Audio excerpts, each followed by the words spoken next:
Louvado seja nosso Senhor Jesus Cristo, para sempre seja louvado.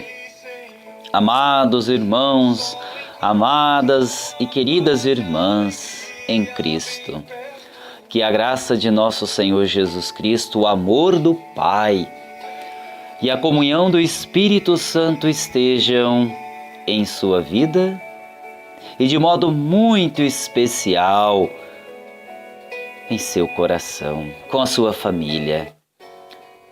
Está no ar o programa Evangelho do Dia.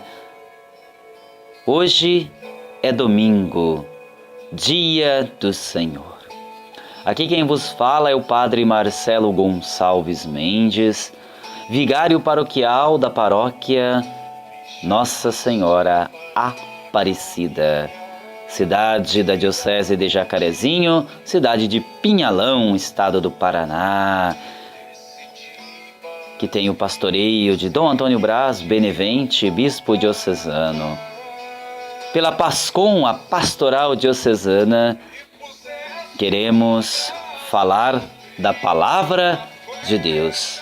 Neste domingo, dia 29 de julho, 17ª semana do Tempo Comum, abrimos com o domingo, 17º domingo do Tempo Comum. No calendário dos santos, hoje é dia de Santa Marta, é considerada a patrona das cozinheiras, e sua devoção teve início na época das cruzadas. Santa Marta, intercedei por nós. Também neste dia queremos dar os nossos parabéns a todos os aniversariantes deste dia, de modo especial, dia 29 de julho, aniversário de nascimento do Padre Antônio Carlos Qualha, nosso querido Padre Qualha. Deus abençoe todos os aniversariantes deste dia. Convido você, neste domingo, dia do Senhor, a abrir a sua Bíblia.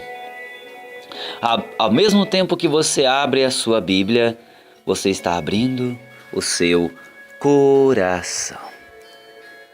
Evangelho de João, capítulo 6, versículos de 1 a 15. O Senhor esteja convosco, Ele está no meio de nós. Proclamação do Evangelho de Jesus Cristo, segundo João. Glória a vós, Senhor. Naquele tempo, Jesus foi para o outro lado do mar da Galileia, também chamado de Tiberíades. Uma grande multidão o seguia, porque via os sinais que ele operava a favor dos doentes. Jesus subiu ao monte e sentou-se aí com seus discípulos. Estava próxima a Páscoa, a festa dos judeus. Levantando os olhos e vendo uma grande multidão que estava vindo ao seu encontro, Jesus disse a Filipe: onde vamos comprar pão para que eles possam comer? Disse isto para pô-lo à prova, pois ele mesmo sabia muito bem o que ia fazer. Filipe respondeu: nem 200 moedas de prata bastariam para dar um pedaço de pão a cada um. Um dos discípulos, André, irmão de Simão Pedro, disse: está aqui um menino com 5 pães de cevada e 2 peixes. Mas o que é isso para tanta gente? Jesus disse: fazei sentar as pessoas. Havia muita relva naquele lugar, e lá se sentaram aproximadamente 5.000 homens. Jesus tomou os pães, deu graças e distribuiu-os aos que estavam sentados, tanto quanto queriam, e fez o mesmo com os peixes. Quando todos ficaram satisfeitos, Jesus disse aos discípulos: recolhei os pedaços que sobraram, para que nada se perca. Recolheram os pedaços e encheram 12 cestos, com as sobras dos 5 pães, deixadas pelos que haviam comido. Vendo o sinal que Jesus tinha realizado, aqueles homens exclamavam: este é verdadeiramente o profeta, aquele que deve vir ao mundo. Mas, quando notou que estavam querendo levá-lo para proclamá-lo rei, Jesus retirou-se de novo sozinho para o monte. Palavra da salvação, glória a vós, Senhor. Muito bem, estamos iniciando, dentro da liturgia dominical, uma caminhada no capítulo 6 do Evangelho de São João. O capítulo 6 do Evangelho de São João nos fala da narrativa da multiplicação dos pães, inicia, claro, e transcorre num discurso bonito, um discurso eucarístico. Podemos dizer que é uma catequese joanina sistemática sobre a Eucaristia, sobre o pão da vida. Aparentemente, o Evangelho de hoje, sobre a multiplicação dos pães, não fala nada da Eucaristia. João relaciona a Eucaristia ao episódio da multiplicação dos pães. E podemos assim dizer que o texto de hoje nos apresenta duas realidades interessantes da teologia eucarística: a natureza e a graça. A natureza e a graça.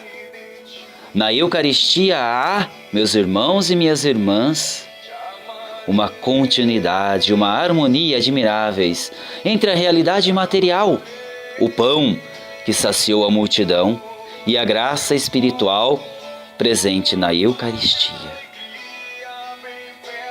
Nunca irá compreender a Eucaristia aquele que não fez nenhuma experiência de alimento humano, de fome e de comida, do partir o pão e de comer juntos. Muito bem, meus irmãos, esse Evangelho, que já gerou muitas discussões e tudo mais, se houve um milagre ou não houve um milagre. A Igreja ensina que sim, que houve um milagre.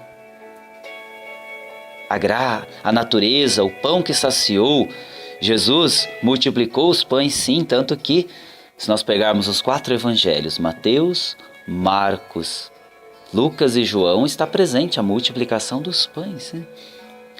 A João utiliza, bebendo já de uma teologia das primeiras comunidades que viviam a celebração do ágape, já da Eucaristia, da partilha do pão. Então João insere no discurso que ele vai falar do pão da vida, ele começa com o texto da multiplicação dos pães. Jesus sente compaixão daquelas pessoas. Se nós olharmos o gesto de Jesus, é o mesmo gesto da ceia. Jesus tomou o pão, deu graças, partiu e distribuiu. É o que acontece na Santa Missa. Por isso que aqui há uma profunda ligação com a realidade eucarística. Com a realidade eucaristia. Meus irmãos, na Eucaristia, testamento de seu amor, Jesus se fez comida, se fez bebida espirituais e nos sustenta na nossa caminhada para a nossa Páscoa eterna. Com esta garantia, percebemos a garantia da ressurreição final e participamos do banquete de forma espiritual aqui neste mundo e do banquete eterno que participaremos na vida eterna. Então a Eucaristia, ela é essa antecipação. Ela é essa antecipação do reino de Deus. Antes da consagração é apenas pão. Após a consagração é o corpo, sangue, alma e divindade de Jesus. Os significados espirituais, amor de Cristo, participação em sua morte e ressurreição, unidade da Igreja e tantos outros fazem, portanto, parte integrante da realidade eucarística. Morte e ressurreição de Jesus. A Eucaristia é uma realidade inseparável da vida da Igreja. E os frutos da Eucaristia não têm limites em nossa vida. Esses frutos são para todos. Aqueles que participam da Eucaristia, desta multiplicação, devem também partilhar com os irmãos, partilhar com sua vida, alimentar aqueles que têm fome, ir ao encontro do pobre, ser testemunha viva. Então, a partilha que nos ensina o texto de hoje é o efeito que a nossa participação na Eucaristia deve causar, acontecer em nós. Meus irmãos e minhas irmãs, obrigado pela audiência e não deixe de participar da Santa Missa nesse domingo. Concluamos com a bênção que vem do céu. O Senhor esteja convosco, Ele está no meio de nós. Abençoe-vos Deus Todo-Poderoso, Pai, Filho e Espírito Santo. Amém. Obrigado pela audiência. Permaneçam na paz do Senhor. Tchau, tchau.